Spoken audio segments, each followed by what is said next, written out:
De acuerdo con la Biblia, un arbusto en llamas se aparece en la ladera rocosa de un monte a un pastor que sufría de insolación. Como resultado de este milagroso acontecimiento, este pastor saca de la esclavitud a casi 2 millones de refugiados y los lleva al desierto. Perseguidos por el ejército de Faraón, los fugitivos quedan atrapados a orillas del Mar Rojo, hasta que ocurre otro milagro. Los refugiados se salvan, pero el ejército egipcio se ahoga. ¿En realidad ocurrió así? ¿Se puede confiar en el relato bíblico sobre esto? ¿Fue un milagro o un espejismo? La idea de que cientos de miles de israelitas cruzaron el Mar Rojo es una locura. La Biblia dice que habían 603,000 hombres, que quiere decir un total de más de 2 millones de personas que tendrían que cruzar. Probablemente hubiera llevado varias semanas para que tanta gente cruce. La idea en sí es loca. El relato bíblico del Éxodo es la de un testigo ocular, un hombre común escribiendo a sus contemporáneos. Aunque el escritor no era un historiador académico, hay suficientes segmentos históricos para indicar que el relato es un hecho desde un punto de vista arqueológico y de antropología egipcia. Sin duda, la historia de la zarza ardiente es pura ficción, o al menos mitología. El entusiasmo piadoso, la idea de que una zarza puede arder y todavía existir simplemente no está en el campo de la posibilidad. El relato bíblico de la zarza ardiente es completamente verdadero y se lo puede comprobar. Basándonos en desarrollos recientes en oceanografía y meteorología física, podemos comprobar que el cruce del Mar Rojo pudo haber sido posible. Desde la zarza ardiente hasta cuando el Mar Rojo se partió en dos, la historia del éxodo de los israelitas desde Egipto ha sido una constante fuente de desacuerdos entre los expertos. La Biblia nos da un relato extraordinario sobre el hombre llamado Moisés. De acuerdo con el libro de Éxodo, los israelitas eran un pueblo esclavizado en Egipto. Su población aumentaba tan rápido que preocupó mucho a sus amos egipcios. Por esto, Faraón ordenó que se mate a todo niño hebreo. Una joven madre de entre los esclavos israelitas, al ver que ya no podía proteger a su pequeño hijo, lo escondió dentro de una canastilla y lo dejó a flote a la orilla del río Nilo, cerca del palacio de Faraón. Una princesa egipcia encontró la canastilla y crió al niño como si fuera de ella. Lo puso por nombre Moisés. Creciendo entre realeza, no fue sino hasta que Moisés llegó a ser hombre que empezó a identificarse con su herencia. La historia del éxodo israelita desde Egipto ha sido una constante fuente de desacuerdos entre los expertos. La verdad de la historia del éxodo en la Biblia depende de las respuestas a 3 preguntas. ¿Ocurrieron en realidad las 10 plagas contra los egipcios? ¿Existió en realidad un pueblo israelita esclavizado que salió de Egipto en un gran éxodo? ¿Y fue posible que el Mar Rojo se partiera tal como lo dice la Biblia? ¡Muévanse, perros ociosos! ¿Por qué descansas, perro? ¡Ponte a trabajar!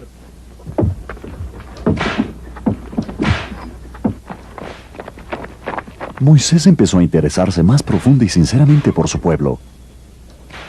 ¡Perro! Cuando vio el maltrato que recibían, su cólera y resentimiento empezó a crecer contra los egipcios.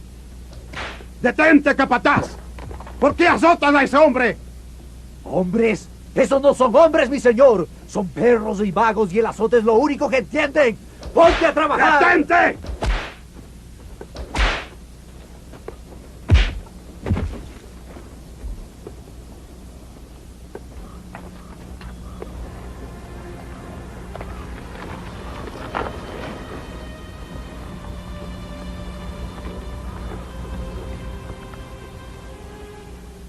No quise matar.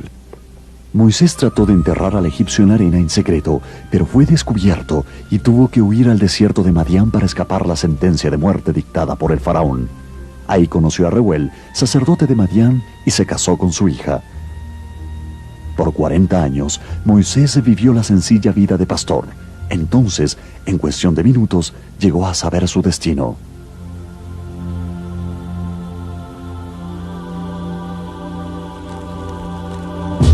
Yo soy el Dios de Abraham, de Isaac y de Jacob.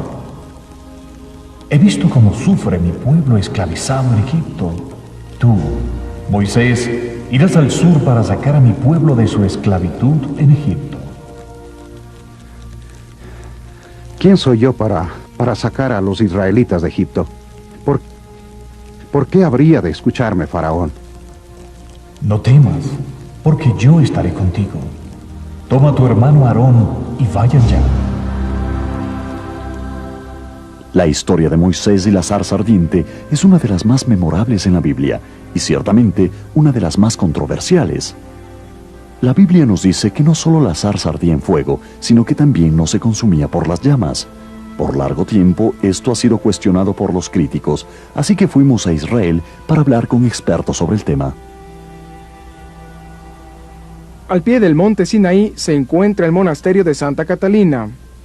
Los relatos de los pastores nómadas de la región, los beduinos, sostienen que dentro del monasterio existe una zarza, que dicen es la misma del relato bíblico.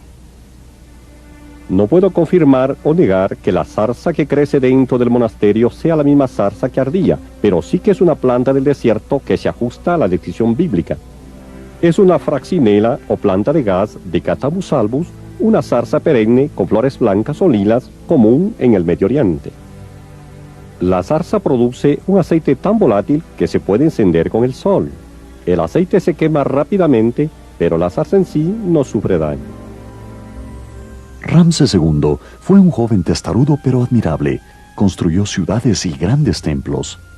Construyó incluso el primer canal navegable entre el río Nilo y el Mar Rojo, 3000 años antes del canal de Suez. Aarón y Moisés se presentaron ante Faraón para pedir la libertad de su pueblo. Pero Faraón se rehusó y Dios mandó 10 plagas sobre la tierra. Después de cada plaga, Moisés iba al Faraón para darle otra oportunidad de obedecer a Dios dejando ir a los israelitas. Pero cada vez, Faraón rehusó.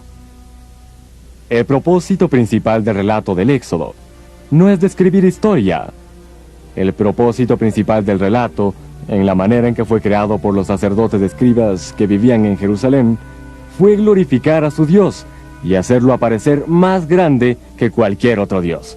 Usaron una serie de leyendas antiguas y recuerdos distorsionados que combinaron para crear este cuento que no tiene relación con la historia. La arqueología provee información referencial para descifrar narrativas y eventos tales como el relato del Éxodo. En este caso, la historia menciona suficientes nombres de lugares verificados en tabletas cuneiformes sin relación bíblica de Sumeria y Asiria, como para comprobar la veracidad del relato del Éxodo, asegurando así a los eruditos que la historia no fue inventada para uso posterior. La narrativa del Éxodo menciona detalles que reflejan con precisión rasgos únicos de la geografía del Sinaí y que solo una persona que ha estado ahí podría describir. Existe un papiro antiguo egipcio conocido como el papiro Ipo-Ware que relata en primera persona la experiencia de la plaga de sangre, la plaga en el ganado, la peste, el extraño fenómeno del fuego y granizo, la plaga contra los primogénitos, la extraña oscuridad, todos los eventos que anteriormente pensábamos que se mencionaban solo en la Biblia, ahora los encontramos en archivos egipcios. Como la Biblia describe, la última plaga llegó como un evento dramático. Dios había ordenado que todo israelita permanezca en su casa y prepare una cena de cordero o cabra. Con la sangre de estos animales tenían que marcar las puertas de sus casas. Esa noche, el Señor descendió sobre Egipto e hirió de muerte al primogénito de toda familia egipcia. La última plaga fue la más terrible. Faraón perdió a su hijo querido. Ya no podía resistir. Mandó que dejaran en libertad a los israelitas. Estos debían salir completamente de la región del Nilo. La Biblia dice que Dios puso una columna de nube durante el día y una de fuego en la noche para guiar a los israelitas por el desierto. De acuerdo con la Biblia, Dios ordenó a Moisés a que acampara entre Migdol y el mar. Su destino final sería la tierra de Canaán. Pero Faraón pronto cambió de parecer y en venganza mandó a su ejército tras los israelitas.